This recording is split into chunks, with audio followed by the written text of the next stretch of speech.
Halo semuanya, kali ini kita akan membahas film yang berjudul Watcher in the Attic. Tetapi, sebelum lanjut, kami ingatkan bahwa film ini mengandung full spoiler.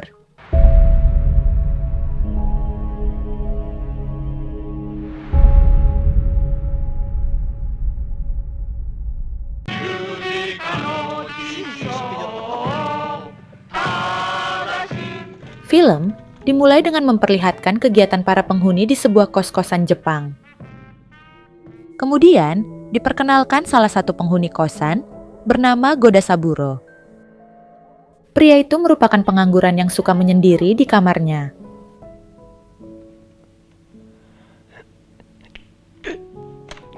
Saat memiliki waktu luang, Goda sering naik ke langit-langit bangunan untuk mengamati kegiatan para penghuni kos-kosan itu. Goda sengaja membuat banyak lubang kecil di tempat itu agar ia bisa memantau seluruh kamar penghuni. Tak hanya Goda, para penghuni di kosan itu juga banyak yang berkelakuan aneh. Ada seorang pelukis wanita yang menggunakan manusia sebagai objek lukisannya. Pelukis itu menciptakan karya seni dengan menggabungkan tubuh manusia dan binatang. Kemudian, ada seorang pria misterius yang suka bersembunyi di dalam sofa berwarna merah. Pria itu sangat menikmati momen saat ada wanita menduduki sofa tersebut. Setelah itu, diperlihatkan seorang penghuni yang berprofesi sebagai guru agama. Namun, tak sesuai profesinya, guru agama itu justru suka melecehkan wanita.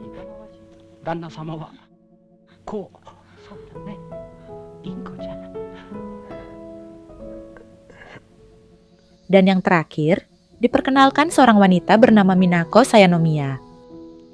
Wanita itu merupakan istri bangsawan yang suka berselingkuh.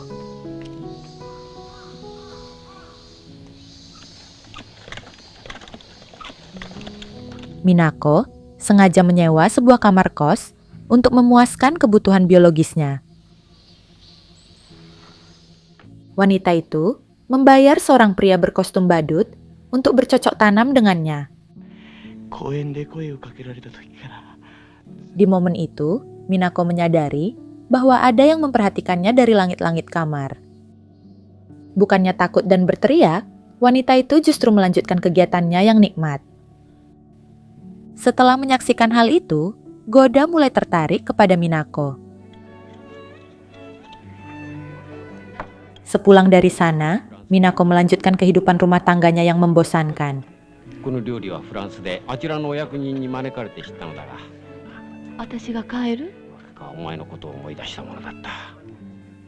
Suami Minako yang kaya sering bepergian keluar kota, sehingga wanita itu sering ditinggalkan sendiri. Karena momen bertemu istrinya hanya sebentar, suami Minako selalu memanfaatkan kesempatan untuk melampiaskan hasratnya dimanapun mereka berada. Saat bercocok tanam di rumahnya, Minako teringat tentang seseorang yang memantaunya dari langit-langit kos-kosan.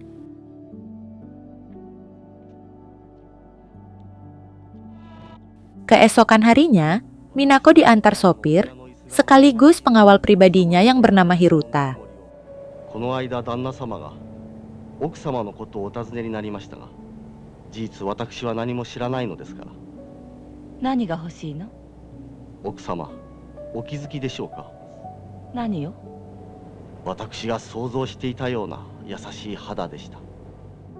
Ternyata, saat Minako berada di kos-kosan, Hirutala yang bersembunyi di dalam sofa merah itu.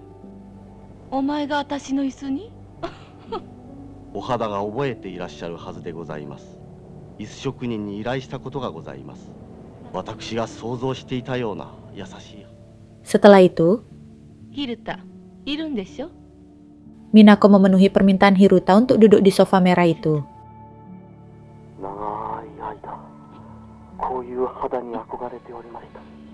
Keesokan harinya, Goda berkumpul dengan guru agama dan pelukis di kosan itu.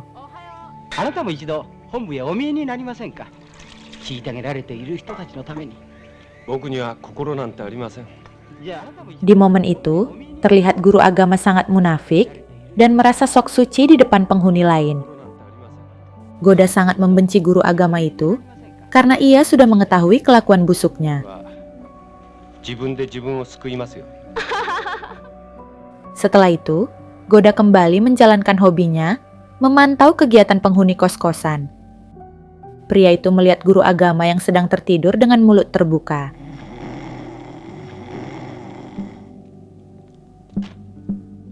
Di sisi lain, Minako diantar sopirnya ke kos-kosan itu. Di momen itu, Minako sengaja tidak menyewa badut untuk bercocok tanam. Namun, wanita itu sengaja memancing pria yang memantaunya dari langit-langit kos-kosan. Goda yang menyaksikan hal itu menjadi semakin tertarik kepada Minako.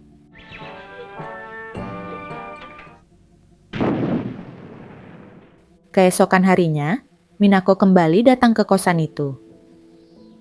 Wanita itu kembali menyewa badut untuk bercocok tanam dengannya sambil memancing Goda di langit-langit. Namun, di sini mulai terlihat sifat asli Minako yang ternyata sangat sadis. Wanita itu menjepit leher si badut hingga pria itu tewas kehabisan napas. Goda yang menyaksikan seluruh kejadian itu merasa tidak takut, justru jiwa psikopat pria itu mulai muncul. Bahkan, Goda juga semakin terobsesi kepada Minako. Suatu hari, Goda didatangi Hiruta yang mengajaknya ke rumah Minako. Ternyata, Minako sudah mengetahui bahwa Goda lah yang selama ini mengamatinya dari langit-langit.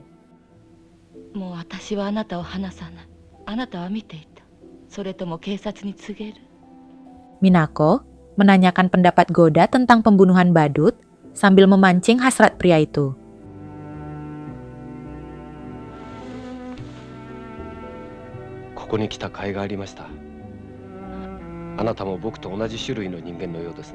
Goda menyatakan bahwa ia juga sanggup melakukan hal yang serupa. Pada malamnya, Goda berniat untuk membuktikan perkataannya kepada Minako.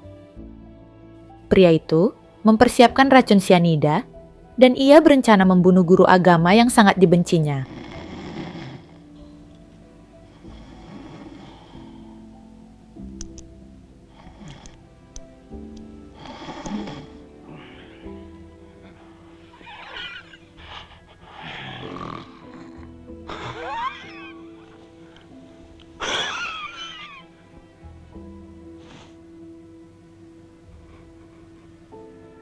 Setelah kematian guru agama itu, Goda kembali bertemu dengan Minako.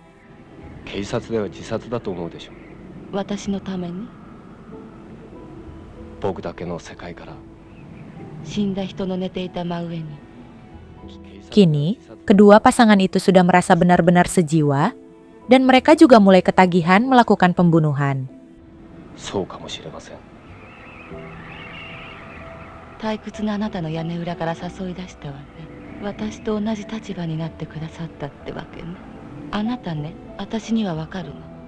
Minako berniat untuk menghabisi semua pria yang ada di dekatnya. Keesokan harinya, Minako membunuh sopirnya yang sedang bersembunyi di dalam sofa.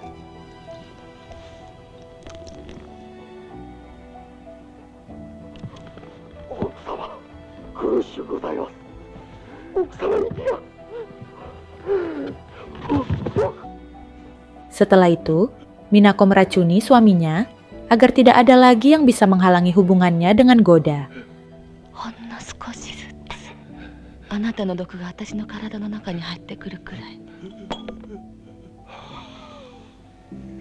Di sisi lain, pelukis mengungkapkan bahwa dia ingin menggunakan Goda sebagai model eksperimen lukisannya.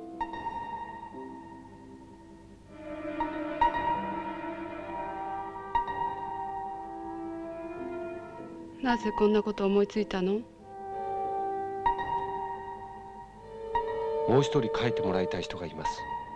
Kemudian, pria itu meminta pelukis untuk mengikut sertakan Minako dalam lukisan itu.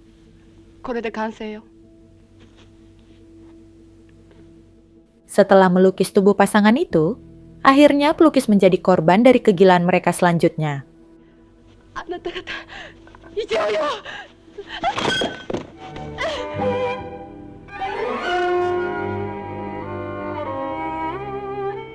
Kemudian, Goda membawa Minako naik ke langit-langit kos-kosan itu. Di momen itu, mereka berdua bercocok tanam untuk pertama kalinya. Tiba-tiba, terjadi gempa yang memporak-porandakan Jepang.